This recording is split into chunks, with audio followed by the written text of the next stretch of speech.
Commander Vextar stood on the bridge of his flagship, watching the greatest military force in galactic history prepare for departure. Through the massive viewing ports, he could see hundreds of warships arranged in perfect formation.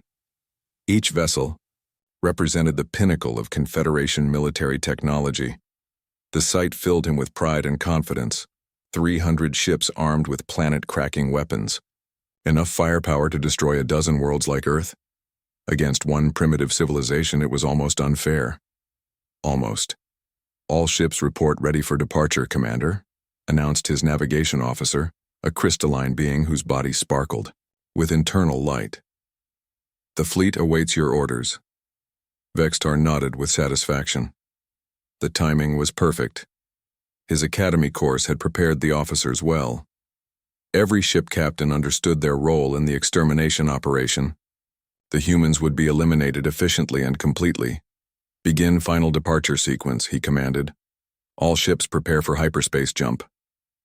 Throughout the massive fleet, alien crews made their last preparations. Weapon systems came online. Navigation computers calculated jump coordinates.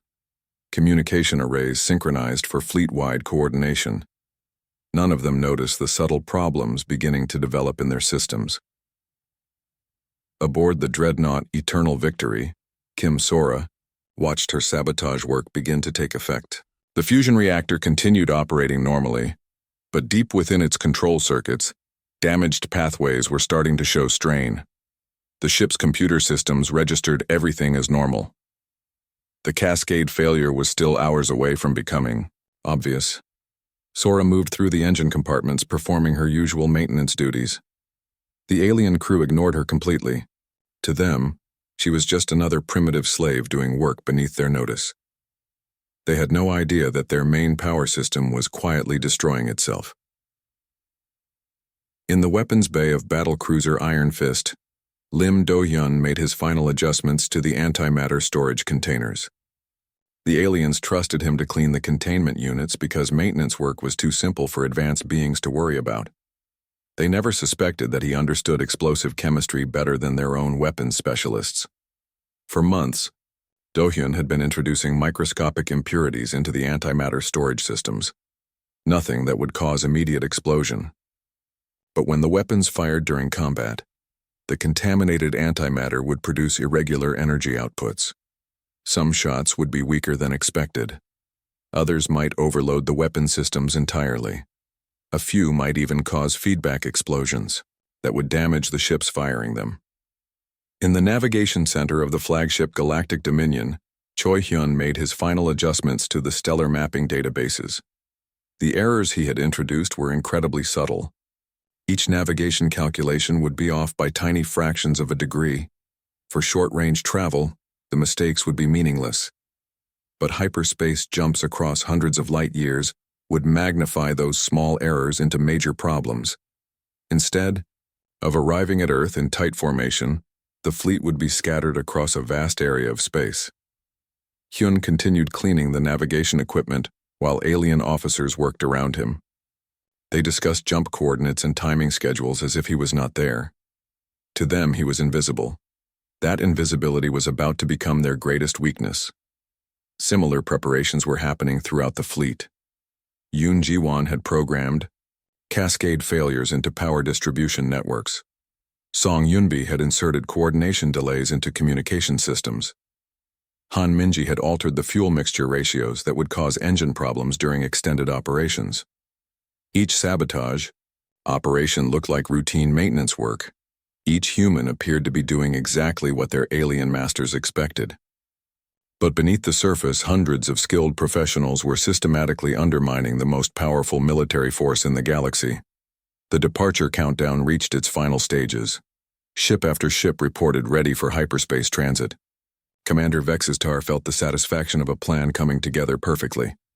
"All ships prepare for jump," he announced across the fleet communication network. "Target, Sol system.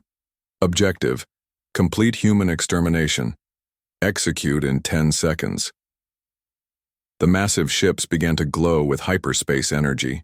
Space itself seemed to bend around their hulls as they prepared to leap across impossible distances. 5, Seconds, Vextar counted down. 4, 3, 2, 1, execute jump. The fleet vanished in brilliant flashes of light. But something went wrong immediately. Instead of emerging together in Earth's outer solar system, the ships appeared scattered across more than a light year of space. Some arrived hours early.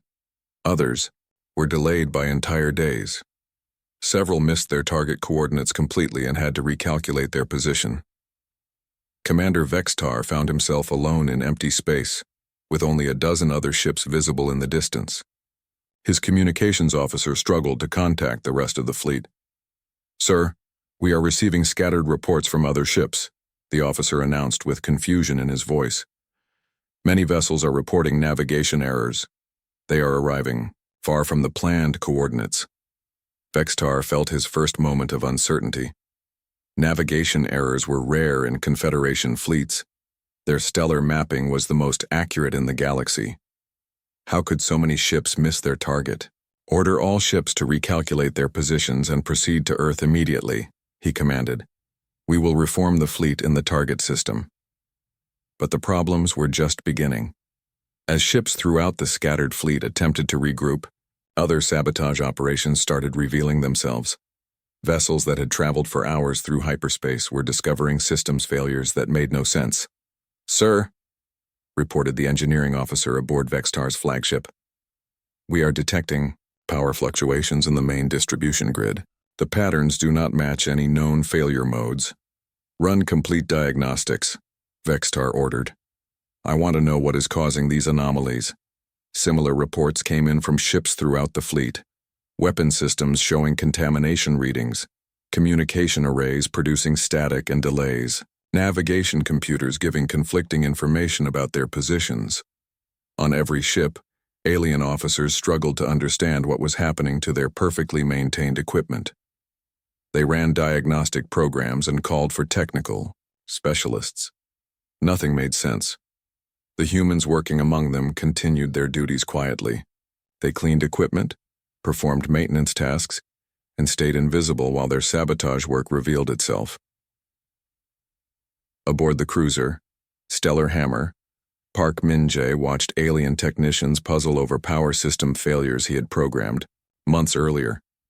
The cascade errors would build slowly over the next few days, eventually causing complete power loss during combat operations. The aliens treated him like a simple cleaning robot. They discussed technical problems right in front of him, never suspecting that he understood their systems better than they did. On battlecruiser Void Striker, Lee Sun-hee monitored communication system delays she had carefully programmed into the ship's quantum arrays. Orders from Fleet Command would arrive seconds or minutes late. Status reports would be garbled or misrouted. During normal operations, the errors would be annoying but manageable. During combat, when split-second timing meant the difference between victory and defeat, the communication failures would be devastating. Throughout the scattered fleet, human saboteurs completed their final preparations. Each had spent months in their assigned positions, dismissed as primitive laborers while they systematically learned and undermined Confederation technology. Now that patience was about to pay off. "Sir," reported Vextar's sensor officer, "we are detecting the Sol system ahead. Earth should be visible in 6 hours." Vextar straightened with renewed confidence. Despite the navigation problems and system anomalies, his fleet was approaching the target. Once they engaged the primitive humans, all these technical difficulties would be forgotten. "Prepare all ships for combat operations," he ordered. "Begin final approach to Earth orbit." But as the scattered Confederation ships limped toward their target, they had no idea what was waiting for them. The delays caused by navigation errors had given Earth precious time to prepare. More importantly, the humans had not spent the past 2 years cowering in fear. They had been learning, adapting, and preparing a welcome that would shock the entire galaxy.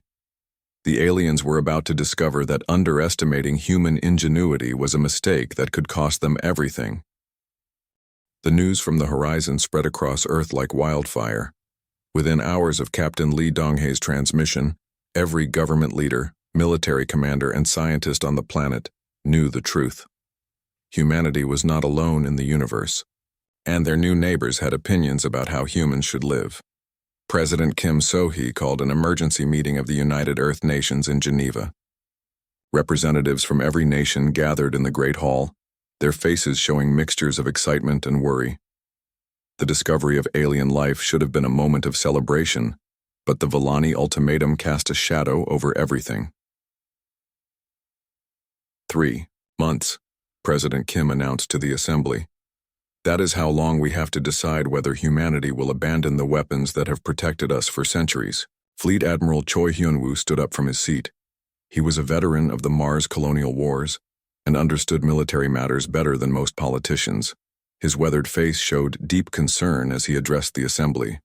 Madam President, with respect, this is not just about weapons, this is about sovereignty.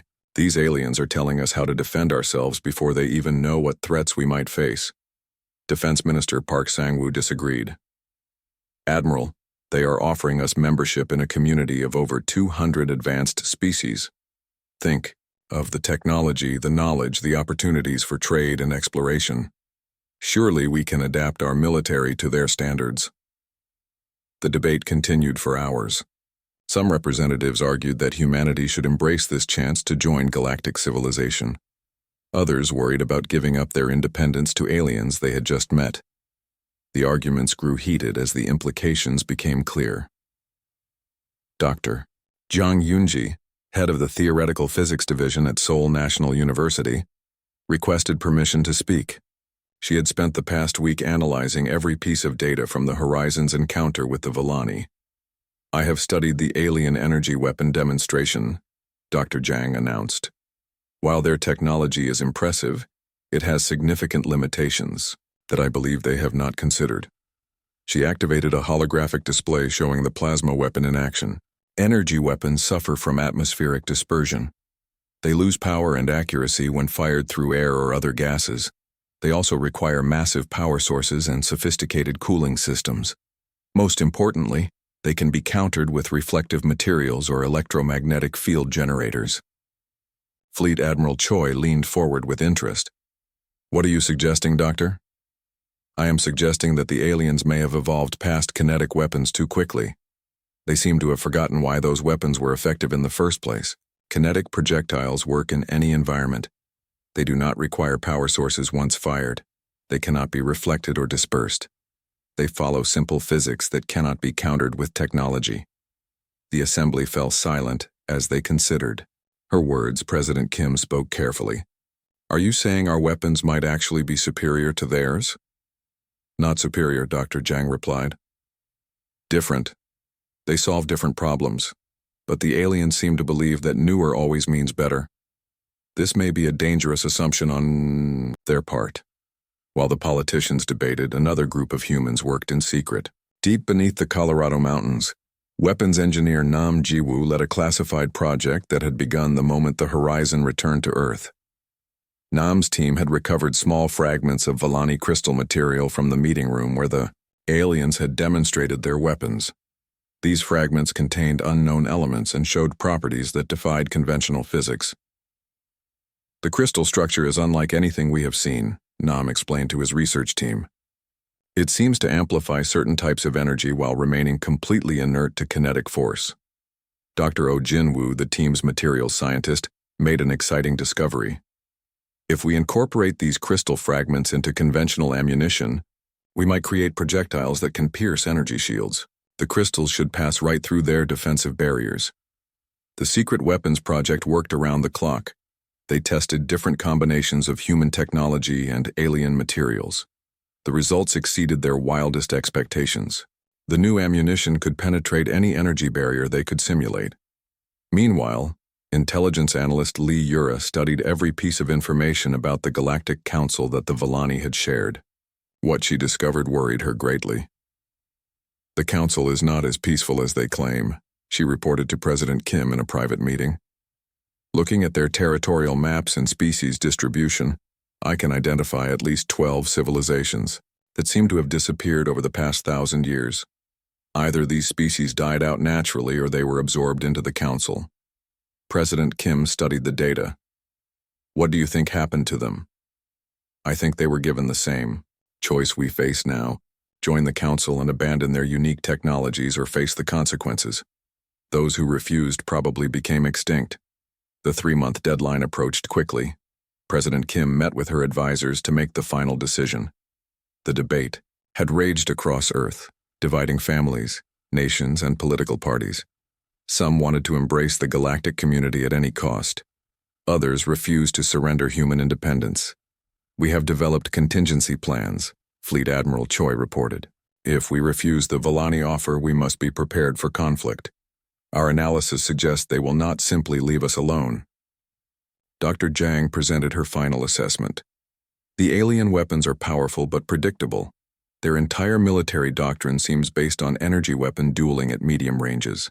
They have no experience with ballistic trajectories, artillery bombardment, or armor-piercing rounds. If conflict comes, we may have significant advantages they do not expect." Nam Jiwoo's secret project had also reached completion. "Our crystal-enhanced ammunition is ready for production. We can begin manufacturing immediately if given authorization." President Kim made her decision with heavy heart. The choice would affect not just Earth, but the entire future of human civilization. On the appointed day, Ambassador Kethvar returned to Earth with a larger fleet than before. 50 Volani ships entered Earth's solar system, their crystalline hulls gleaming in the sunlight. They established orbit around Earth and requested permission to meet with human leaders. This time, the meeting took place at the United Nations headquarters in New York. The Great Assembly Hall had been modified to accommodate the tall Volani delegates. Representatives from every Earth nation attended, knowing they were witnessing a historic moment. Ambassador Kethvar entered with obvious confidence. Behind him came a dozen other Volani officials, each one radiating the certainty of species that had never been refused by primitive civilizations. "Have you reached your decision?" Kethvar asked President Kim without ceremony. President Kim stood before the assembly of humans and aliens. Her voice carried across the hall and to billions of people watching around the world. "Ambassador Kethvar, humanity appreciates your offer to join the Galactic Council. We are honored that you would consider us for membership in your community. However, after careful consideration, we must respectfully decline your terms." The Volani delegation made sounds that indicated surprise and displeasure. Kethvar's large eyes narrowed as he processed this unexpected response. "You refuse our generous offer? Do you understand what you are rejecting? We offer you the wisdom of 200 civilizations, technology beyond your current understanding, and protection from the dangers of this galaxy." "We understand your offer," President Kim replied firmly. "We also understand that it comes with conditions we cannot accept. Humanity will not abandon the weapons that have served us well in exchange for promises of protection from strangers." Kethvar's musical voice turned cold. "Then you have chosen poorly. The Galactic Council cannot allow primitive species with dangerous weapons to threaten the peace of civilized space. You have 1 week to reconsider. If you maintain this foolish decision, we will be forced to take action to protect the galaxy from your barbaric technology." The alien delegation left Earth immediately, but their ships remained in orbit like a sword hanging over humanity's head. The ultimatum was clear: submit to galactic authority or face the consequences of defying an alliance of 200 species. President Kim addressed the world that evening. "Today we chose to remain free rather than accept safety in chains. We do not know what comes next, but we face it as humans have always faced the unknown, together and on our own terms." The countdown to war had begun. The Volani blockade around Earth began exactly 1 week after President Kim So-hee's refusal. 50 alien ships positioned themselves at key points around the planet, cutting off all space traffic. Their crystalline hulls reflected Earth's sunlight, like deadly jewels against the black of space. Ambassador Kethvar sent a final message to Earth's leaders. "You have chosen conflict over wisdom.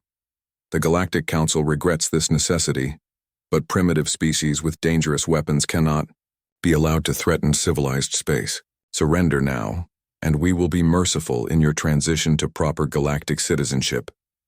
President Kim's response was broadcast on all frequencies. "Earth does not surrender. If you want our weapons, come and take them. The aliens made their first critical mistake. They believed humans would react like other species they had encountered. Previous civilizations had either submitted immediately or offered token resistance before accepting galactic authority.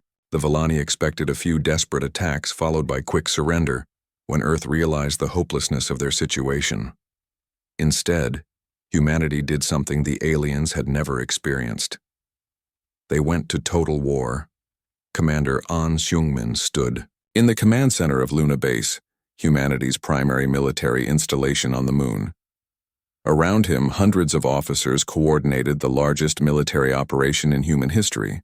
Every space-capable ship, every weapons platform, every military asset humanity possessed was being mobilized for a single purpose. Operation Breakthrough is ready to commence, Commander An reported to Fleet Admiral Choi Hyunwoo on Earth. All units are in position. The plan was simple and brutal. While the Villani ships maintained their blockade positions, expecting humans to attempt direct assault, Earth's forces had spent the week moving into attack positions using chemical rockets and ion drives. The aliens dismissed these propulsion methods as ancient technology not worth monitoring closely. This was their second mistake. "Launch all units," Admiral Choi ordered. From hidden positions throughout the solar system, 200 small human ships activated their engines simultaneously. These vessels carried no energy weapons, no plasma cannons, no advanced alien technology. Instead, they mounted railguns and missile systems loaded with the crystal-enhanced ammunition Nam Ji-woo's team had developed. The first Villani ship never saw what killed it. Captain Lee Mi-young commanded the destroyer Soul's Pride as it emerged from behind one of Jupiter's moons. Her target was a Villani heavy cruiser that had been monitoring the outer system approaches. The alien ship detected the human vessel when it was still 1,000,000 kilometers away. "Unknown ship, you are violating the quarantine of your system," the Villani captain broadcast. "Cease your approach and return to your planet immediately." Captain Lee did not respond. Her ship continued its approach while targeting computers calculated firing solutions. The Villani ship powered up its plasma weapons, confident that one shot would vaporize the primitive human vessel. At 50,000 kilometers, the Soul's Pride opened fire. The railgun slug traveled at a significant fraction of light speed. The Villani ship's energy shields activated automatically, designed to deflect or absorb plasma bolts and laser beams. The kinetic projectile passed through the shields like they did not exist. The crystal-enhanced ammunition struck the alien hull and punched completely through the ship from bow to stern. Atmosphere vented into space as the Villani vessel broke apart, its crew never understanding what had killed them. Similar scenes played out throughout the solar system as human ships engaged the blockade fleet. Dr. Bae Yuna watched from the research vessel New Sol as Earth's forces systematically destroyed alien ships that had seemed invincible just hours before. "Their shields are useless against kinetic weapons," she reported excitedly. "The energy barriers that protect them from plasma fire cannot stop solid projectiles. They are completely defenseless against our attacks." The battle lasted 6 hours. When it ended, 47 Villani ships had been destroyed and 3 had fled to carry word of Earth's unexpected victory to the Galactic Council. Human losses were minimal. Only 2 ships were damaged and no human lives were lost. But the victory revealed something that terrified the surviving aliens. Humanity had not just defeated the blockade.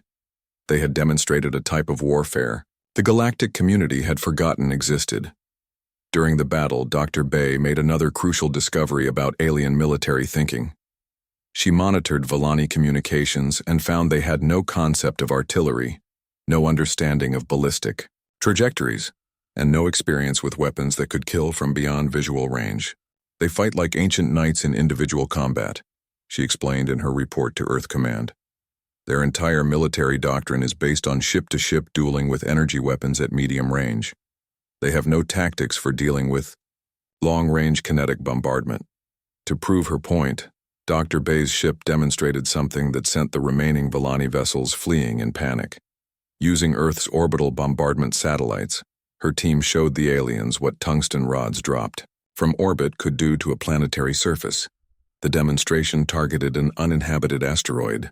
When the tungsten telephone pole struck at orbital velocity, They released energy equivalent to nuclear weapons but without radiation or fallout. The asteroid simply ceased to exist. Commander An transmitted the recording to the fleeing Volani ships with a simple message. Tell your Galactic Council that Earth has thousands of these weapons aimed at every major population center on every Council world.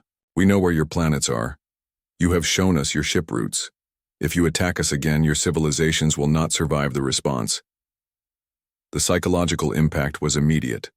The Volani, who had never faced kinetic bombardment, could not comprehend weapons that could destroy entire cities from space without warning. Their energy-based defenses meant nothing against chunks of metal dropped from orbit. Within days, the 3 surviving ships reached the Council's nearest military base. Their reports caused panic throughout the galactic government. For the first time in thousands of years, the Council faced an enemy they could not understand or counter. Emergency sessions were called on every Council world. Military leaders who had never lost a battle against primitive species found themselves studying human tactics and trying to understand how projectile weapons worked. Most had never seen a kinetic weapon in action. The Council's response was predictable. If 50 ships could not force Earth's surrender, they would send 500. If humans wanted a war, the combined might of 200 civilizations would give them one. But humanity was already preparing for that response. Earth's shipyards worked around the clock, building more vessels equipped with railguns and missile systems. Human factories mass-produced crystal-enhanced ammunition, while scientists studied captured Volani technology for weaknesses. Most importantly, human military planners began developing tactics the galaxy had never seen. If the Council wanted to fight using energy weapons and traditional space battles, Earth would respond with kinetic warfare, asymmetric tactics, and the kind of brutal efficiency that had carried humanity to the stars. The blockade was broken, but the real war was just beginning. Across the galaxy, alien civilizations that had mocked human guns were about to learn why those primitive weapons had survived when more advanced technologies failed. The lesson would be written in the wreckage of their fleets. 6 months after the blockade battle, the Galactic Council's response arrived at the edge of Earth's solar system. Admiral Park Jae-hoon stood on the bridge of the battleship Incheon, watching his sensors as more and more alien ships emerged from hyperspace jumps. Final count, Admiral, reported his tactical officer. 837 enemy vessels, multiple species configurations. They have brought everything they have. Admiral Park had expected this moment since the day humanity refused to surrender their weapons. The hastily expanded Earth Defense Fleet now numbered 300 ships, all equipped with railguns and the crystal-enhanced ammunition that had proven so effective against Volani shields. The Council fleet was truly impressive. Massive Korthani battle stations that could manipulate energy itself floated alongside. Sleek Mindari ships crewed by psychic warriors. Dozens of other alien designs filled space around Earth, representing the combined military might of 200 civilizations. Their commander was Supreme Admiral Vexithari, a Korthani who had never lost a battle in 300 years of service. His flagship was a city-sized vessel that generated enough power to supply an entire planet. When he spoke, his voice reached every ship in both fleets. Humans of Earth, you have shown impressive determination, but this ends now. You face the greatest military force ever assembled in this galaxy. Surrender immediately, and we will spare your civilian populations. Continue your resistance, and we will reduce your world to ash. President Kim So-hee's response came directly from Earth. Supreme Admiral, we gave you our answer 6 months ago. It has not changed. If you want our planet, you will have to take it. The Council fleet began moving toward Earth in perfect formation, their energy weapons charging for what they expected to be a quick battle. The humans had fought well against a single Volani squadron, but surely they could not stand against the assembled might of galactic civilization. General Han Minho, commanding ground-based operations from Seoul, watched the alien advance with grim satisfaction. The Council was making exactly the mistakes human military planners had hoped they would make. They are approaching in traditional battle formation, he reported to Admiral Park. Dense groupings, energy weapon range, no screening, units. They expect to engage us in conventional space combat. Then let us show them why conventional thinking gets you killed, Admiral Park replied. Instead of meeting the aliens in the massive space battle they expected, Earth's forces scattered. Small squadrons of human ships broke away from the main fleet and disappeared into the asteroid belt, behind planetary bodies and into the outer system darkness. The Council fleet found themselves facing empty space where the human battle line should have been. Cowards, Supreme Admiral Vexthari announced. They flee before our might. All units pursue and destroy. Do not let them escape to threaten civilized worlds. This was exactly what General Han wanted to hear. The first attack came from the asteroid belt. Commander Kim Jae-hyun led 12 destroyers in a strike against the Council's logistics ships. These vessels carried fuel, ammunition, and supplies for the massive alien fleet. They were lightly defended because no primitive species had ever thought to attack supply lines. Kim's ships emerged from behind asteroids and launched nuclear torpedoes at point-blank range. The Council ships' energy shields absorbed the nuclear explosions easily, but the kinetic kill vehicles that followed passed through the weakened barriers and tore the logistics ships apart. Supply Convoy Alpha is destroyed, Kim reported as his ships disappeared back into the asteroid field. Moving to attack Convoy Beta. Similar attacks struck throughout the solar system. Human forces used hit-and-run tactics, striking isolated Council ships and disappearing before reinforcements could arrive. Each attack targeted essential systems, fuel depots, communication relays, repair facilities. Supreme Admiral Vexthari found his massive fleet being slowly cut apart by tiny human squadrons that refused to stand and fight properly. His energy, weapons were useless against enemies that would not hold still long enough to be targeted. All units maintain formation, he ordered angrily. These primitive tactics cannot defeat organized military power. Dr. Oh Soman, working from her laboratory on Mars, had spent months developing humanity's most devastating weapon. Her team had created smart bullets, self-guided kinetic projectiles that could change course during flight and track moving targets. The weapon was tested during the battle for Europa Station. A Council heavy cruiser was bombarding the human facility when Colonel Shin Yubin's ship entered the battle. Instead of engaging at close range like the aliens expected, Shin fired smart bullets from maximum railgun range. The projectiles adjusted their course multiple times during the 5-minute flight, tracking the alien ship as it tried to evade. When they struck, the kinetic impact was devastating. The Council cruiser broke apart like glass, its crew never understanding how weapons could change direction after being fired. Word of the smart bullets spread panic through the Council fleet. Their ships, designed for energy weapon dueling, had no defense against guided kinetic projectiles that could hunt them across space. But humanity's greatest advantage was not their weapons. It was their industrial capacity.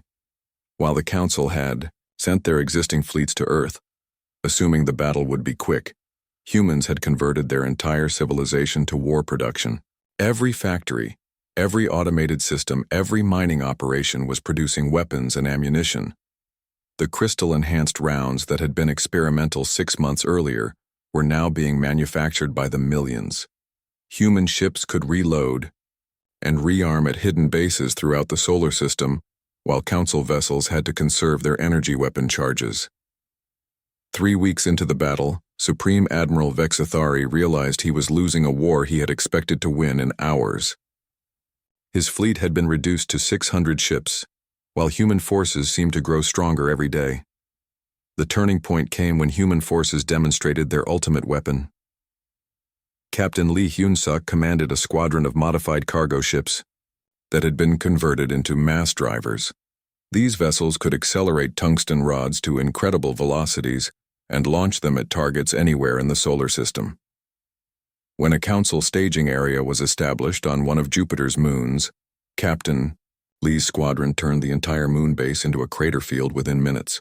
Telephone pole-sized projectiles struck from orbit at speeds that made nuclear weapons seem gentle by comparison. The psychological effect was immediate. 3 Council species, watching their forces being systematically destroyed by weapons they could not counter or understand, withdrew from the alliance entirely. Their ships left the solar system without authorization. carrying word that the humans were using impossible weapons.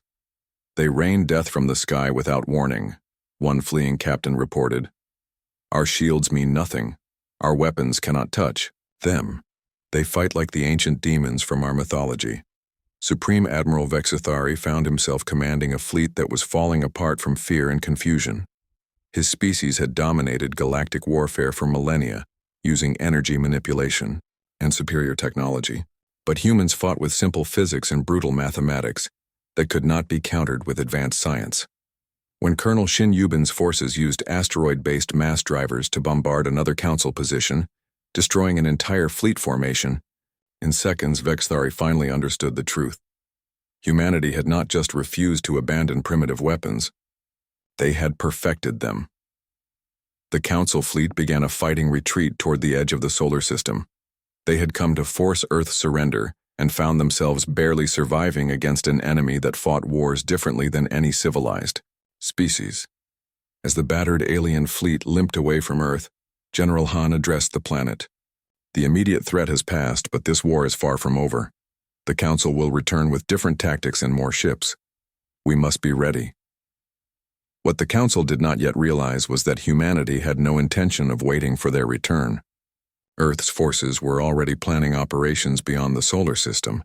If the galaxy wanted to fight Earth, they would discover that humans were very good at taking wars to their enemies. The age of human expansion had begun, and it would be written in the language the galaxy understood best, overwhelming firepower and the will to use it. 1 year after the first shots were fired in Earth's solar system, the war had spread across a dozen star systems. Captain Li Hisong commanded the first human expeditionary force as it approached the Korthani homeworld of Veltar, the industrial heart of the Galactic Council's war machine. The transition from defensive fighting to offensive operations had surprised everyone, including Earth's own military planners. What began as humanity's desperate struggle for survival had become a campaign that threatened the foundation of galactic civilization. Veltar defense grid coming into sensor range, reported Lieutenant Park Sunmi from her position at the tactical console. 47 orbital platforms, each one the size of a space station. Energy output readings are off our charts, Captain. Captain Lee studied the holographic display showing the alien homeworld. Veltar was beautiful, with 3 purple suns casting strange shadows across crystalline cities that stretched from pole to pole. The planet's orbital defenses represented thousands of years of Korthani engineering, designed to stop any conceivable attack. Deploy stealth drones, Lee ordered. I want detailed scans of every platform, every weapon system, every possible weakness. We have one chance to do this right. The human fleet had grown dramatically over the past year. Earth's shipyards now produced vessels specifically designed for kinetic warfare, equipped with railguns that could fire projectiles across interstellar distances. More importantly, human forces had learned to think tactically in ways that alien civilizations found incomprehensible. Dr. Lim Gayong, aboard the science vessel Inchan, had made the most important discovery of the war. Her analysis of captured Korthani technology revealed that the entire Galactic Council's civilization was built on a fundamental error. They believe energy weapons represent advanced evolution, she explained during the pre-battle briefing. But they have created an artificial limitation that makes them vulnerable to the very weapons they abandoned thousands of years ago. Her research showed that Council species had not developed past kinetic weapons because those weapons were inferior. They had abandoned them because energy weapons seemed more civilized, more advanced, more worthy of spacefaring species. It was a cultural choice, not a technological necessity. Their shields, their armor, their entire defensive philosophy assumes energy-based attacks, Dr. Lim continued. They have forgotten how to defend against simple projectiles moving at high velocity. We are not fighting superior technology. We are fighting technological blind spots. The attack on Veltar began with something the Korthani had never experienced. Artillery bombardment from beyond their sensor range. Human ships positioned themselves in the outer system and began firing railgun slugs on ballistic trajectories that would take hours to reach their targets. The Korthani defense commanders detected the incoming projectiles, but dismissed them as debris or abandoned cargo pods. Their computers could not conceive of weapons that traveled so slowly or followed such simple physics. When the first tungsten rods struck orbital defense platforms at significant fractions of light speed, the results exceeded even human expectations. The kinetic energy released was equivalent to multiple nuclear explosions, but concentrated into projectile impacts that shredded alien technology like paper. Defense grid is down 60%, Lieutenant Park reported with amazement. Their platforms are completely unarmored against kinetic impact. They were designed to absorb energy weapons, not solid projectiles. The psychological impact on Korthani forces was immediate and devastating. For 3,000 years, their species had dominated galactic warfare through superior energy manipulation technology. The idea that primitive kinetic weapons could penetrate their defenses was beyond their comprehension. Commander An Minseok led the ground assault when human forces reached Veltar's surface. His Marines carried conventional firearms, equipment that would have seemed laughably primitive to galactic observers just 1 year earlier. The first engagement against Korthani ground forces proved Dr. Lim's theories correct. The alien soldiers wore energy shields that could stop plasma bolts and laser beams, but bullets passed through their defenses without slowing down. Their entire military doctrine is based on energy weapon dueling, Commander An reported as his troops advanced through a Korthani military base. They have no tactics for fighting against projectile weapons. They stand in the open, relying on shields that are useless against our ammunition. The battle for Veltar lasted 3 days. When it ended, the Korthani government had surrendered and their industrial capacity was under human control. More importantly, the victory demonstrated to the entire galaxy that the Council's military supremacy was an illusion. News of Veltar's fall reached Council worlds within days, carried by refugees and military survivors. The reports caused panic throughout the galactic government. If the mighty Korthani could be defeated by primitive human weapons, no Council world was safe. Master Sergeant Ko Daeun led human forces in the liberation of Mindari colonies that had been suppressed by the Council for centuries. The psychic Mindari had rebelled against Council authority decades earlier, but had been crushed by superior technology. Now they welcomed human allies who could fight effectively against energy-based weapons. The humans fight like the ancient warriors from our legends, explained Mindari leader Thaxon during negotiations for a military alliance. They use weapons our enemies cannot understand or counter. For the first time since our rebellion began, we have hope. The alliance with the Mindari marked humanity's first success in breaking apart the Council coalition. Other species, watching human victories accumulate, began questioning their loyalty to the galactic government. Captain Kim Jae-hwan commanded the fleet that liberated the Zephyrian trade worlds from Council occupation. The Zephyrians were merchants and engineers who had been forced into the Council centuries earlier. When human ships arrived, they welcomed the chance to regain their independence. We have resources, manufacturing capacity, and detailed knowledge of Council military installations, offered Zephyrian Administrator Velkin. In exchange for protection from Council retaliation, we can provide everything your forces need to continue this campaign. The growing alliance changed the character of the war. What had begun as Earth's desperate defense against galactic conquest became a liberation campaign that inspired oppressed species throughout Council space. Dr. Oh Hyun-jung, studying captured Council archives on the liberated worlds, made a disturbing discovery about the galactic government's true nature. Over the past millennium, dozens of species had been given the same choice Earth faced: abandon their unique technologies and join the Council, or face extinction. The Council is not a voluntary alliance, she reported to Earth Command. It is an empire built on forced cultural assimilation. Species that refuse to conform to Council standards are systematically destroyed or absorbed. The revelation energized human forces and their growing coalition of allies. They were not just fighting for Earth's independence. They were fighting to free the galaxy from a system that destroyed diversity in favor of technological conformity. As the second year of the war began, human forces controlled a dozen star systems and commanded allies from 15 different species. The Galactic Council, which had once seemed invincible, found itself losing territory daily to an enemy that fought with weapons they had forgotten how to counter. But the most important change was psychological. Across the galaxy, species that had accepted Council authority for centuries began to remember their own abandoned technologies and tactics. The idea that newer meant better, that energy weapons represented advancement, was being challenged by simple, brutal reality. Human weapons were proving that sometimes the old ways worked better than advanced alternatives, and that lesson was spreading throughout the galaxy like wildfire, carried by refugees, traders, and survivors who had seen primitive Earth guns tear through the most advanced defenses in galactic space. The tide of war had turned completely. Now the question was not whether humanity could survive the Council's attack, but whether the Council could survive humanity's response. 2 years after Ambassador Kethvar first mocked human weapons, the former Villani leader sat in a detention facility on Luna Base, waiting for his final meeting with Earth's leaders. The Villani Collective had collapsed 6 months earlier, their military crushed by the same primitive guns they had once dismissed with laughter. President Kim So-hee entered the meeting room where Kethvar waited under guard. The alien ambassador looked different now. Gone was the condescending confidence he had displayed during first contact.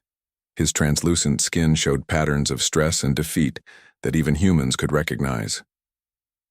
Ambassador Kethvar, President, Kim said as she sat across from him. Or should I say, former ambassador. Your government has requested asylum for you and your surviving crew members. Kethvar's musical voice was quiet and strained. President Kim, I must ask, how did you know? How did your species understand what we could not see? We did not know, Kim replied honestly. We simply refused to abandon what worked in favor of what seemed more advanced. Sometimes the old ways survive because they are better, not because people are too primitive to change. The conversation was interrupted by an aide who informed the president that the Reformed Galactic Assembly was ready to begin its first session. The meeting was taking place on Earth, in the same United Nations building where humanity had first refused the Council's ultimatum. The new assembly represented a fundamental change in galactic politics. Over 100 species had joined humanity's alliance, while the remaining Council worlds had either surrendered or declared neutrality. The age of energy weapon supremacy was over. Fleet Admiral Choi Hyun-woo oversaw the integration of human and alien military forces in the orbital shipyards above Earth. The resulting hybrid technologies exceeded anything either species had achieved alone. The combination is remarkable, reported Chief Engineer Nam Ji-woo as he demonstrated the new weapon systems. Energy-enhanced kinetic projectiles travel faster and hit harder than either technology alone. Magnetically accelerated plasma rounds maintain coherence over much longer distances than traditional energy weapons. The hybrid weapons represented more than technological advancement. They symbolized a new approach to galactic civilization, one that valued practical effectiveness over theoretical advancement. Captain Lee Dong-hae, the man who had made first contact with the Villani, now commanded the first mixed human-alien fleet. His crew included former enemies who had learned to appreciate the effectiveness of primitive Earth guns. It is humorous in a tragic way, commented his Korthani weapons officer Veltharion. My people spent millennia perfecting energy manipulation, believing we had evolved beyond crude kinetic weapons. We never realized we had simply forgotten why those weapons were invented in the first place. Dr. Park Min-ji, the xenobiologist, who had first detected alien structures 2 years earlier, completed her final report on the war. Her analysis would become required reading at military academies throughout the new Galactic Alliance. The Council's defeat came from assumption, not technology, she wrote. They assumed that newer meant better, that complexity indicated advancement, that their way was the only way. Humanity won because we never forgot that simple solutions often work better than complicated ones. The war had taught the galaxy valuable lessons about the dangers of technological arrogance. Species throughout Council space began rediscovering abandoned technologies and tactics that had been dismissed as primitive. President Kim addressed the Reformed Galactic Assembly on a warm Tuesday morning. Representatives from over 200 species filled the Great Hall, including many who had once been humanity's enemies. We gather today not as conquerors and conquered, but as equals who have learned from each other, she announced. The old Council believed in forced conformity, in making every species abandon their unique strengths in favor of standard technologies. The new alliance celebrates diversity and learns from differences. The applause that followed came from beings who had once viewed humans as dangerous primitives. Now they recognized that humanity's refusal to abandon kinetic weapons had saved the galaxy from technological stagnation. Commander An Seungmin, the officer who had broken the first Vellani blockade, established the new Terra Military Academy on Earth's moon. Young beings from dozens of species came to study human military tactics and learn to use the weapons their ancestors had abandoned. Today we will learn about the M16 assault rifle, he announced to a class that included former Vellani officers, Korthani engineers, and Mindari warriors. This weapon is over 200 years old by human standards. It fires simple projectiles using chemical propulsion. Can anyone tell me why it remains effective against modern energy shields? A young Vellani cadet raised her hand. Because it was designed to solve basic problems that do not change, regardless of technological advancement. Energy shields cannot stop solid matter traveling at high velocity. Correct, Commander An replied. This is the lesson your ancestors forgot, and humanity remembered. Sometimes the old ways work because they are based on fundamental physics, not technological fashion. The Academy's motto, carved into the wall in dozens of languages, read, "Simple solutions for complex problems." It represented the philosophical change that humanity had brought to galactic civilization. Dr. Yang Yunji, whose analysis of Vellani weapons had revealed their weaknesses, now led joint research projects combining human and alien knowledge. Her teams were developing technologies that would have seemed impossible just years earlier. When you combine human practicality with alien theoretical knowledge, the results exceed both, she explained to a gathering of scientists from throughout the Alliance. We are not just sharing technologies. We are creating new ways of thinking about problems. Captain Lee Hyesung, who had led the assault on the Korthani homeworld, now commanded exploration fleets venturing into previously unexplored regions of space. The galaxy beyond Council territory held new challenges and opportunities for the Reformed Alliance. We go forward not as conquerors but as explorers, he announced as his mixed-species fleet prepared to leave known space. We carry with us the knowledge that diversity makes us stronger, that different approaches to the same problem create better solutions. The final scene of humanity's transformation from primitive species to galactic leaders took place in a simple classroom on Earth. A human marine instructor was teaching alien cadets to field strip a basic rifle while explaining the principles that had won a galactic war. The lesson of this weapon is not about killing, Sergeant Major Park Seung-wan explained to his attentive students. It is about understanding that effectiveness matters more than complexity, that practical solutions often beat theoretical ones, and that assumptions about advancement can be more dangerous than any enemy. One of the cadets, a young being whose species had once mocked human guns, asked the question that defined the new era. Sergeant, how do we avoid making the same mistake our ancestors made? By remembering that there is always something to learn from others, Park replied. Your ancestors thought they had nothing to learn from primitives. That assumption cost them an empire. We stay strong by staying curious about what others can teach us. As the class continued, ships from the Reformed Alliance departed Earth for missions throughout the galaxy. They carried human weapons, alien technologies, and most importantly, a new philosophy that valued practical effectiveness over theoretical advancement. The galaxy had learned that humanity's greatest weapon was never their guns. It was their refusal to abandon what worked simply because something else seemed more civilized. That lesson would reshape galactic civilization for generations to come. In the end, the species that had mocked primitive human guns discovered that sometimes the most advanced technology is the one that actually works when you need it most. And that truth became the foundation of a new galactic order built on respect for diversity rather than forced conformity. The age of energy weapon supremacy was over. The age of practical solutions had begun.